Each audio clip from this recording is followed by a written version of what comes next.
In a recent Mablog post, you said that we could go quickly from clown world to angry red pill world. What's so bad about that? That's somebody else that's writing in to ask that question. Yeah, what's so bad about that? Every week we go further into clown world, the better red pill world looks, right? And that's the nature of reactions.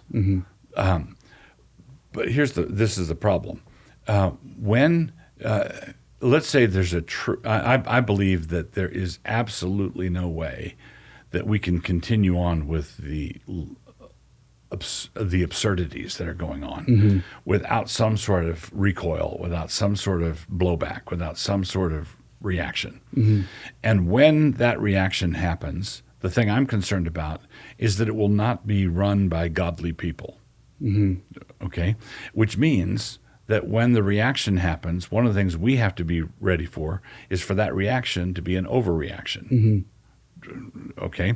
So I'm a Cold War kid. Grew up in the Cold War. Russians were the bad guys. I was in the Navy in the Cold War.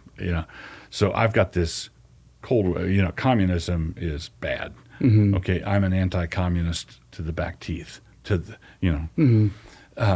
But when a country that was going communist, or that you had leftists that were running the show, and it starts to go communist, when there's a reaction, and there's a right-wing military junta, and they're dropping commies out of helicopters. Right. Okay.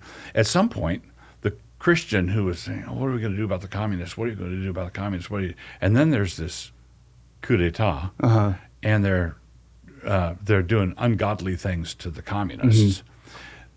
It's going to be impossible, very, very difficult, for the Christian to object to right-wing atrocities in that moment without looking like a communist sympathizer. But I'm as anti-communist as they come. But massacres, killing people, executing people without trials, the kind of things that go on in blowback reactions. You're out of your mind if you think that authoritarian right-wing reactions to the crazy leftism, there's somehow something built in that will keep it from becoming an overreaction and a awful overreaction. Could you connect the two scenarios that you've painted there to this question a little bit more? Because you've got you're identifying one of these with clown world and one with red pill world. Yeah. Could you flesh that out, how they connect a little bit more? How is it that... How am I defining them? Well, like how is the right-wing extremist, how is that red pill world? How do those connect? Okay, so let me set the stage on clown world. Just this last week, the American Medical Association came out with their view that we ought to not put biological sex on birth certificates. Okay? And these are the people who are telling us to follow the science. They're not following science. They're caving to pressure. Yeah. It's just pressure, pressure, pressure, and they're caving. And they've demonstrated that I shouldn't believe anything they say if there's a political controversy involved. Right? So they're not disinterested scientists. They're not standing. There's no courage there. It's just that's clown world. So clown world is where the existing authorities are beclowning themselves with absurd decisions like that, or like male weightlifters in the Olympics, or come on, and then they lose. That's another topic. So that's clown world. There are people who are, and yet the networks and the news media and the establishment, this is happening because all the authorities are telling us that this is progress, this is inevitable, this is the way it has to go.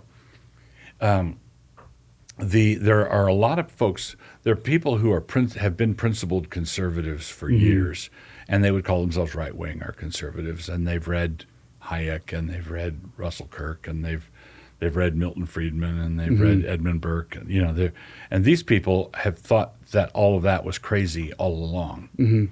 Okay, but by red pilled, I mean people who are late to the party.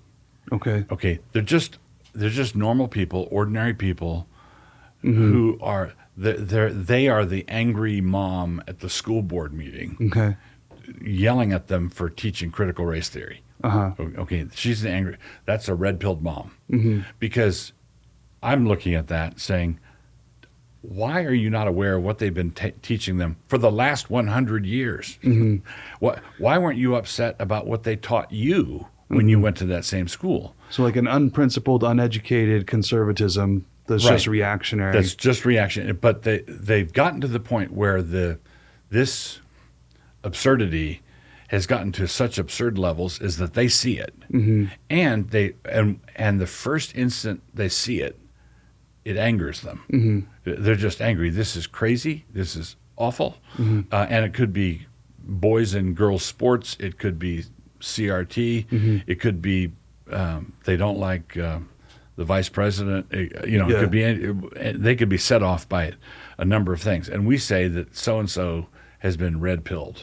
That's the. And so, I don't believe that a principled, judicious, calm, thoughtful conservatism is going to drop people out of helicopters. But I do think that if you get people mad enough and take away enough people's livelihoods, and you keep jabbing the bear with a short stick, you're going to get an ungodly mess. So it seems like we've got these two things that are brewing for a clash, and looking back at the time of Christ, it seems like you have a little bit of a parallel with Pharisees and Sadducees. We have two parties that, whenever Jesus actually interacts with the theological arguments at stake, he pretty much always sides with the Pharisees. Yeah. Pharisees right, Sadducees, you're wrong. And he even says that. They sit in Moses' seat, do what they say, don't do what they do. They're hypocrites. But at the same time, he also completely trashes the reputation of the Pharisee. Yeah. Is there a principle there about how we ought to handle a moment like this? But there's another group. Okay. Okay, and I'm not counting the Essenes. The Essenes are out in the desert. You've got the Sadducees, you've got the Pharisees, but then you've got this big group, surly group in the middle that I call the Jesus mob. Right. Okay. Because it's really striking to me how many times in the Gospels, and also even in the book of Acts, where why did they arrest Jesus at night? Because they were afraid of the crowds.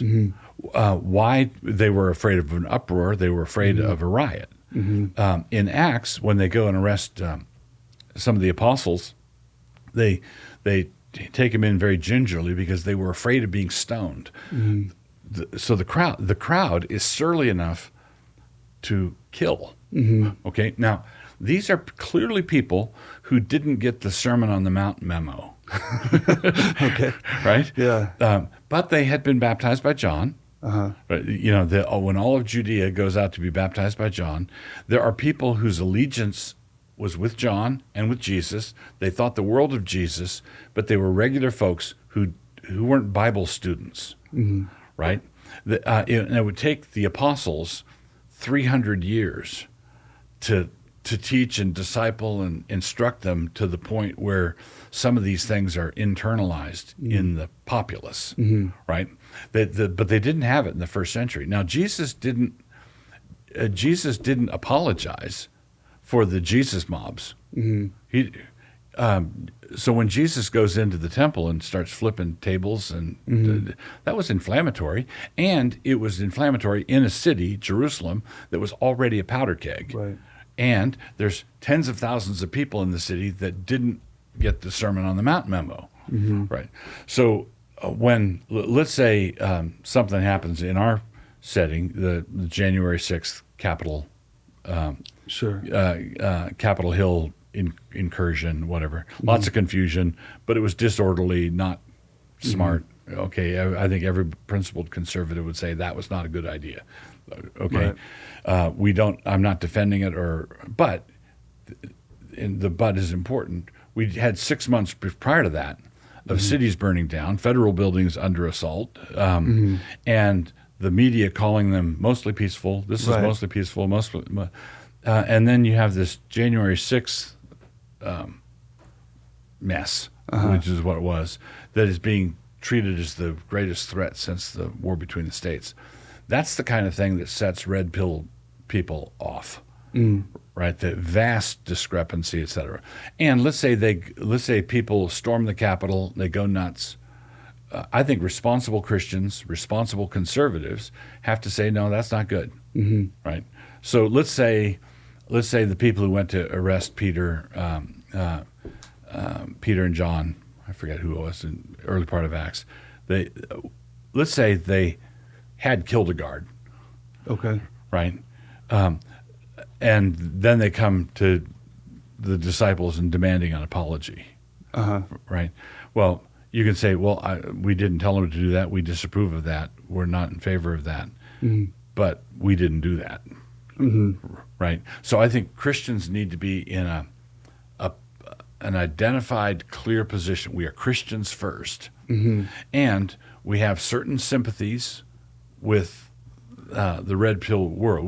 What they think is absurd, I think it's absurd too. Right? So yeah, you're right. And I have more sympathies with red pill world than I do with commie world. But both of them, apart from Christ, are capable of atrocities. But it seems like you're also saying that if the red pill side, which you identify with a little bit more, if they do something stupid, you can say that was stupid and wrong, but you don't have to suddenly disown your own principles in order to create distance from them. Yeah, because Jesus and the apostles didn't apologize for the surly Jesus crowds. Right. They didn't apologize for them at all.